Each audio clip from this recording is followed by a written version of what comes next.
I think most people in Malaysia don't realize how bad food security is. We're so used to having an abundance of food and making different food choices that we don't realize how difficult a struggle it is for the poor. Actually, we don't need more food. We just need better access to it. And with AI, we can know who needs help, where, and how. But how? Where do we even start? Malaysia is a country rich in agriculture and food imports. Yet, in both urban flats and rural kampungs, families still struggle to eat well, regularly, and affordably. Why?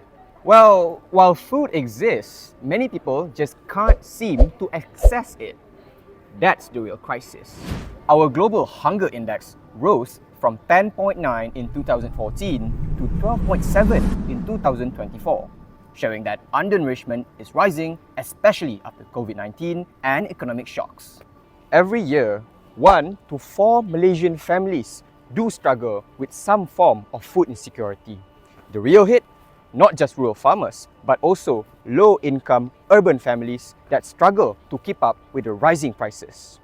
That's why we're focusing on access, the second pillar of food insecurity and also the central part of SDG 2, Zero Hunger.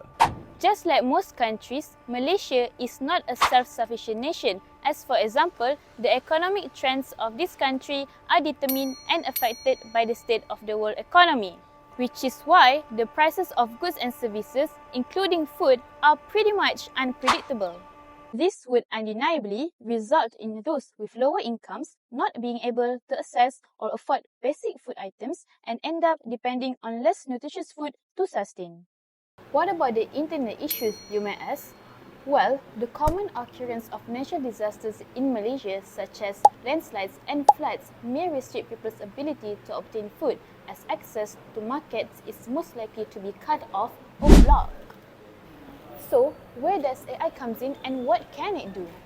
AI can predict market trends and analyze the rise as well as decline of prices, weather patterns, and supply chains.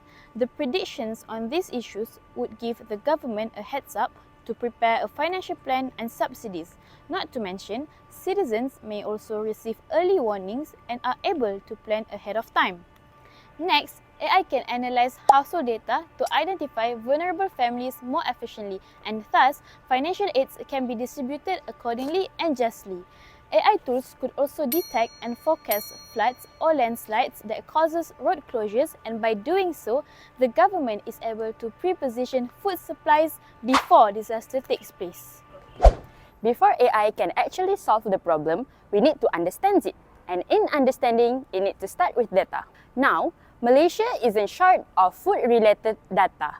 Global databases like FANNSS and also UN SDG Indicators Portal show us the whole big picture, like how food supplies is changing. On the local sites, surveys like FANNSS and NHMS track malnutrition and also consumption trends, while the platform like FAWLEX document our food policies. And if Malaysia's data are available, tools like FAW or Who's Gift platform could really actually tell what people eating by region, age or income. So yes, we have data, but it's not quite enough. So how to avoid this? Well, it is quite complex, but still manageable. So now, allow me to take you through how our new data collection plan works and how it actually fills in the gap in our existing data. First, we're starting with targeted surveys and interviews, but not the usual one-size-fits-all kind. We're focusing specifically on vulnerable and often overlooked groups like small farmers, di orang asli, people in rural villages, and low-income households in cities. During interview, we will not just be asking questions, how much they spend on food and how many meals they eat a day, but we'll also ask them questions, what would they do when food runs low? With that, we will be collecting real stories. And to make sure that all this data reflects their lived experience, we will work together with NGOs and local universities that understand their cultural context. Plus, we will conduct it multiple times throughout the year during monsoon season, dry seasons, and also harvest times to make sure that we won't miss any seasonal changes that come and go.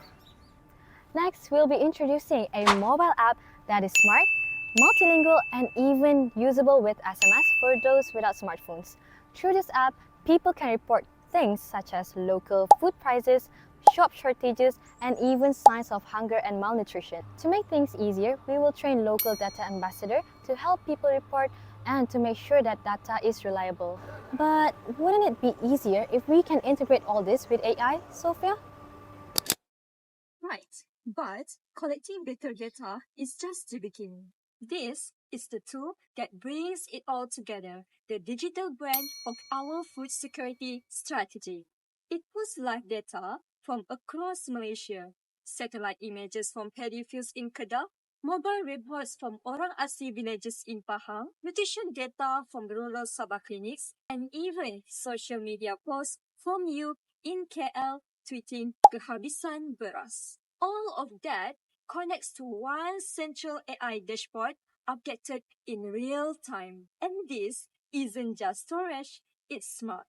Let's say rainfall drops in Sarawak, price spike in Sabah, and app users in Sandakan report skipping meals. The system lets those signals together, flags the area as high risk, and alerts the right authorities before things get worse. That's how we move from reacting late to responding early. But it doesn't stop there.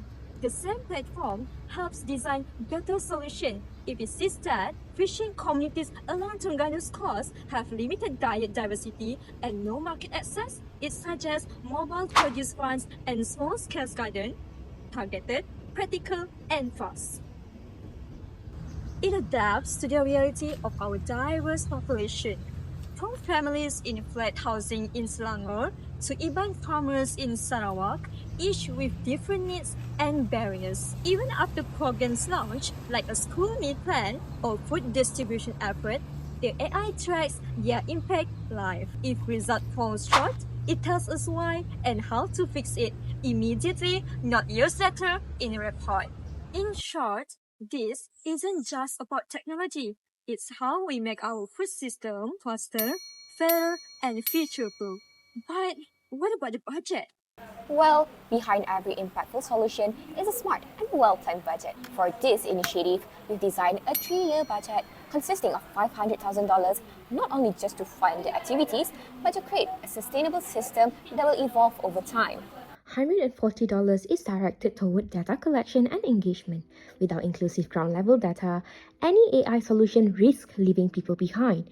We're investing in surveys, town halls, outreach, making sure every ringgit spent gives voice to those often unheard. Next, the biggest chunk, $200,000 goes into platform development and analytics, the brain of the project. This is where raw data becomes foresight. The funds go towards building a smart dashboard, cloud storage, and AI tools that don't just respond to the crisis, but predict and prevent them.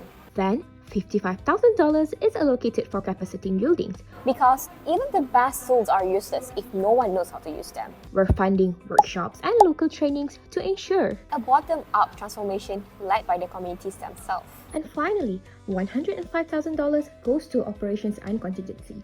That includes logistics, evaluation, and ongoing monitoring, the behind-the-scenes engine that keeps everything running. In short, we're not just funding an app or dashboard, we're investing in a long-term shift in how Malaysia tackles food security, which is to be informed, to be inclusive, and built to last. Let's be clear, this is not some fancy technology. At the end of the day, we just want to make sure all Malaysians does not have to suffer with hunger in silence. By combining high-tech tools with community voices, we can build a food security system that is much more faster, smarter, and more human. Again, people, we do not have a food shortage problem. We have a visibility problem. Let's fix it. With AI, With empathy, With a vision where every Malaysian every day has access to safe and nutritious food. Thank you.